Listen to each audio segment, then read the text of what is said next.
మామ T20 world cup తర్వాత team India Zimbabwe తోటి టీ20 సిరీస్కి సిద్ధమైంది.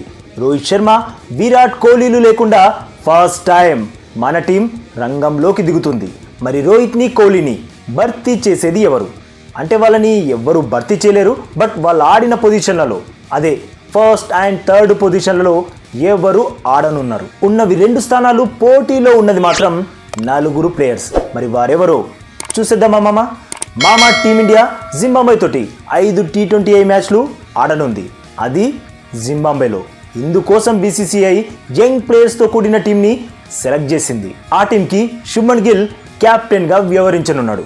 మరి టీమిండియా తరపున ఓపెనర్స్గా దిగేది ఎవరు? ఇంతకుముందు రోహిత్ ఉండేవాడు, బట్ ఇప్పుడు లేడు. కాబట్టి ఇప్పుడున్న టీంలో ఓపెనర్స్గా ఆడే సత్తా ఎవరిలో ఉందో ఆ ప్లేయర్స్ ఎవరో చూసేద్దాం మామ. First option Shubman Gill. Gill team India తరపున ఎన్నో మ్యాచ్లల్లా ఓపెనర్గా దిగిండు, సత్తా కూడా చాటిండు. పైగా ఇప్పుడున్న టీంకి కెప్టెన్ కూడా.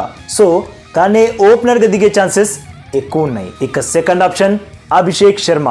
అభిషేక్ శర్మ ఐపీఎల్ ఆపోజిట్ బాలర్లని ఎంతలా షేక్ చేసిండో మనందరికీ తెలిసిందే. పవర్ ప్లేలనే పవర్ హిట్టింగ్ తోటి బౌండరీల మోత మోగించిండు, విధ్వంసానికి మారు పేరుగా నిలిచిండు.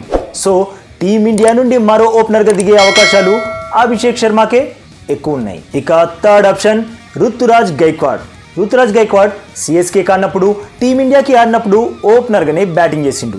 సిచ్యువేషన్కి తగ్గట్టు బ్యాటింగ్ల గేర్లు మార్చగల సమర్థుడు, కాబట్టి రుతురాజ్కి అవకాశం ఉంది. ఇక ఫోర్త్ ఆప్షన్ సాయి సుదర్శన్. టీమిండియాలోకి ఈ ప్లేయర్ ఎంట్రీ ఈ రోజే జరిగింది. ఎందుకంటే యశస్వి జైస్వాల్, సంజు శాంసన్, శివం దుబేలు జింబాబ్వేకి ఇంకా చేరుకోలేదు. వీరు మొదటి 2 టీ20లకి అందుబాటులో ఉండరు. అందుకే సాయి సుదర్శన్ టీంతో కలవనున్నాడు. ఇక సాయి సుదర్శన్ ఐపీఎల్ గుజరాత్ టైటన్స్ తరపున ఓపెనర్గా దిగి సక్సెస్ అయిన ప్లేయరే, కాబట్టి తాను కూడా బెస్ట్ ఆప్షనే. ఇట్లా ఓపెనింగ్ జోడీ కోసం 4 ప్లేయర్స్ మధ్య పోటీ ఉన్న మ్యాక్స్ శుభ్మన్ గిల్, అభిషేక్ శర్మలే టీమిండియా తరపున ఇన్నింగ్స్ ని ఓపెన్ చేయొచ్చు. That right and left combination కూడా ఉంటుంది. మరి ఇది బెస్ట్ ఆప్షన్ ఏనా మామ? కామెంట్ చేయండి. అట్లనే కింగ్ కోహ్లీ ఆడే థర్డ్ పొజిషన్ కోసం ఉన్న ఆప్షన్స్ ఏంటేంటో చూసేద్దాం మామ. ఇక్కడ ఫస్ట్ ఆప్షన్ రుతురాజ్ గైక్వాడ్. ఎందుకంటే శుభ్మన్ గిల్, అభిషేక్ శర్మలు ఓపెనర్లు అయితే థర్డ్ పొజిషన్ కోసం పర్ఫెక్ట్గా సెట్ అయ్యేది రుతురాజ్ గైక్వాడే మామ. లాంగ్ ఇన్నింగ్స్ ఆడే సామర్థ్యం ఉంది, పేసర్లని స్పిన్నర్లని సమర్థవంతంగా ఎదుర్కొంటాడు. So first option Ruturaj Gaikwad. తర్వాతి ఆప్షన్ సాయి సుదర్శన్ మామ. సాయి సుదర్శన్ గుజరాత్ టైటన్స్ తరపున ఎన్నోసార్లు క్లిష్ట పరిస్థితుల్లో సూపర్గా ఆడి ఇన్నింగ్స్ని నిర్మించిండు, కాబట్టి థర్డ్ పొజిషన్ కోసం తను కూడా పోటీలో ఉన్నాడు. ఇక ఈ రేస్లో కాంపిటీషన్ ఇస్తున్న మరో ప్లేయర్ రియాన్ పరాగ్. రియాన్ పరాగ్ జనరల్గా డౌన్ ద ఆర్డరే ఆడతాడు. ఒకవేళ ఇంతకుముందు చెప్పిన 2 ప్లేయర్స్ వద్దు అనుకుంటే పరాగ్ ఆ థర్డ్ పొజిషన్కి ది బెస్ట్ ఆప్షనే. తను కూడా సెటిల్ బ్యాటర్, ఏ టైంలో ఎట్లా బ్యాటింగ్ చేయాలనో తెలిసిన బ్యాటర్. మొన్న ఐపీఎల్లో ఎలా బిభత్సంగా బ్యాటింగ్ చేసిండో మనందరం చూసినాం.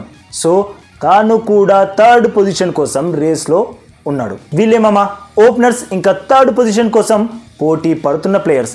మరి ఇందులో ఎవరిని ఓపెనర్స్గా దించాలి, ఎవరు థర్డ్ పొజిషన్కి ది బెస్ట్ అని మీరు అనుకుంటున్నారో కామెంట్ చేయరు మామ.